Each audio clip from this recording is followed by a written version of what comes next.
Okay, welcome to our Small Terrible YouTube channel. Natay mga pre-microtech tutorial. So this time around, we're going to configure 3ISP with PCC rules. This is version 6.49 or version 6. Sumana kong record of version 7. Little bit lahi ang sa version 6 pag configure of 3ISPs. First step, you have to create a address list. Okay, this one.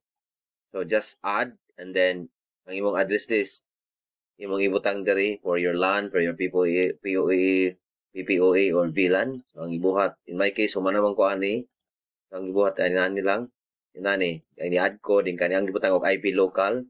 So mani akong address sa LAN, you apply, okay.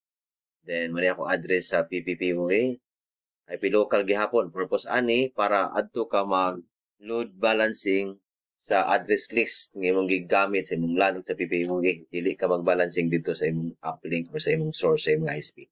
Next step, go to Mangle and then kuan ka.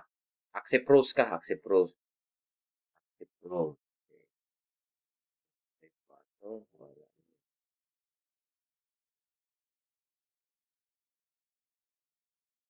Accept rules. General chain is pre-routing. Then imong kuhaon ang destination address should be your ISP. So in this case, you can go to client. Kuhaon nimo and then status. Your client and then status kini siya. 192.168.38.1 mo niya kung ISP1. So ang imong button serial address, imo lang nimong .0/24. And then action, accept. Second ISP na pod. So chain pre-routing destination address nako is kadto gihapon akong ISP2. Duha ka buka ko ISP2 ISP3 pareha na mag default or gateway, so ako rang kanina gihapon. Yung action, accept. Muna kakasip pros. Ato na to sa PCC. Sa PCC, chain pre-routing, advance. Imong buhaton IP source address list kato yung gibuhat ganiha imong LAN ug PPO address list mo imong pilion. Then both addresses, since akong ISP1 is 500 Mbps, ISP2 is and 3 is 150 mo niya akong PCC rows 5 then 0. So action mark routing, and then you can write ISP1 out. Okay. Since mas dako man atong value sa ISP1, add na po taglain, add na pre-routing gihapon. Pero here, 1 na siya. Out of 5 nga kuan bandwidth, 1 imong gibutang diri. And then, wala kay destination address type ani, kay nang IP local mo ka.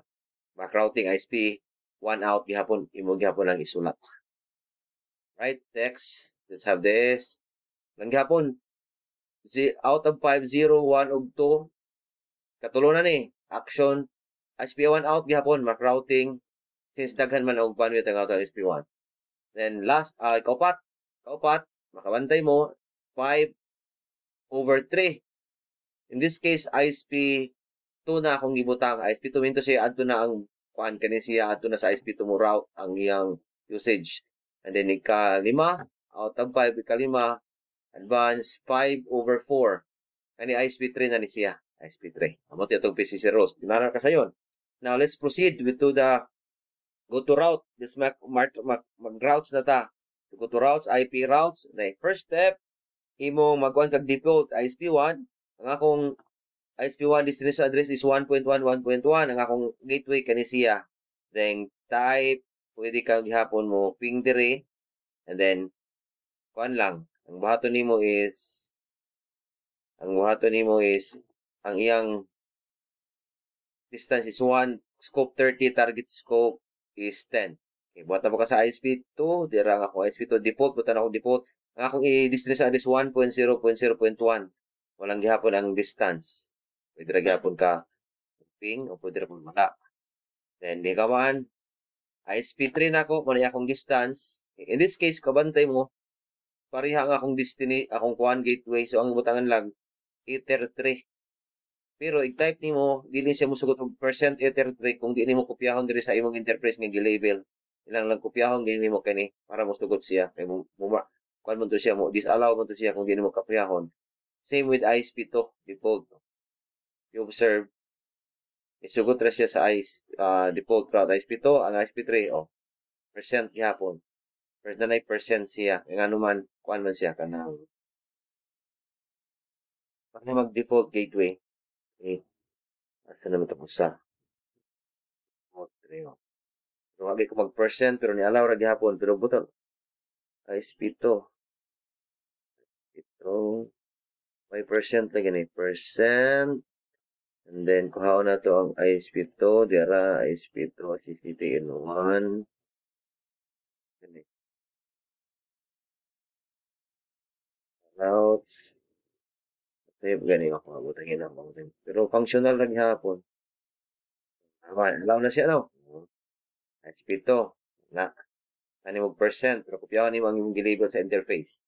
Na kung kag-dial sa default, adto na ka sa dial na ka sa kanang universal nga ping ka 00 ISP1. So, dial atong universal nga gateway or sa iyang destination address 10.0.0. Kani sa manila atong gateway sa ISP1.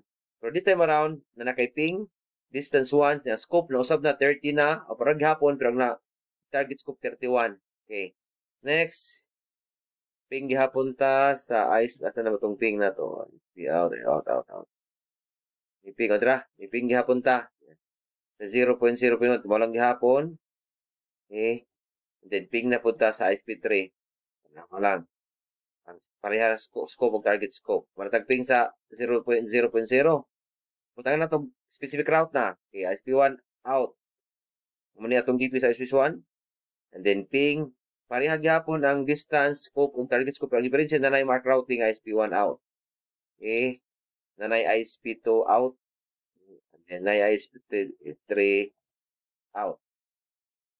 And then, kung manataan na, ato na ta sa backup, magre-routing ta. Alit ang sugod sa ISP1. Kung mawala si ISP1, backup si ISP2. Wala si ISP1, backup si ISP2. Ang buhaton, mani gateway kanina sa tunggal sa ISP1, imong butang gateway, paingon sa destination address ka sa ISP1, ang gateway, imong ibutang sa Ether2, CTTN1.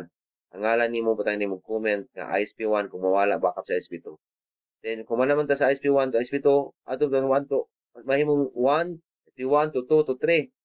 Tanawa, amo ni atong destination address 1.1.1, pero tanawa ang atong gateway, paingon na sa Ether3. Kanya, ang scope is 3. Kaniya, ang scope is 2. Matag backup sa ISP1, mawala si ISP2, atong backupan na pod. So, muli atong destination address sa ISP2 1.0.0, mawala siya, mo backup si ISP3, mamali siya sa ISP3, ang gateway. And then, distance 2. Mawala si ISP2, backup dapat si ISP1, muna atong gateway sa ISP1. Then, pero ang distance niya 3. Now, backup na punta ni ISP3 kung mawala. ISP3 kung mawala, dapat ma-add na ISP2. Okay? Now, si Ether3. And then, kung mawala si ISP3, dapat mo backup si ISP3. 3 to 1. Kani, 3 to 1. Distance 2. And then, backup mawala si ISP2. ISP3, mabackup na po si ISP2. Muna sa itong ISP2. Pero distance niya 3. Na nakasayon, kalisod o kasayon. Ang nakadiferensya ani sa version 7 is that kanisiya sa version 7 ang default butan mo slaster dito. Wala gikalahian. Ang default butangan og slaster dito. Ang default butangan slaster dito. Tanaw na to kung working ba ang atong trabaho. Try to ping tapping. Basic. Okay, thank you very much. Di ta kaping kay murag nihang atong computer, no? Di murag kita kaping, no? Basic kay 100% usage siguro kay half-light akong gipraktisan. But this is for sure work.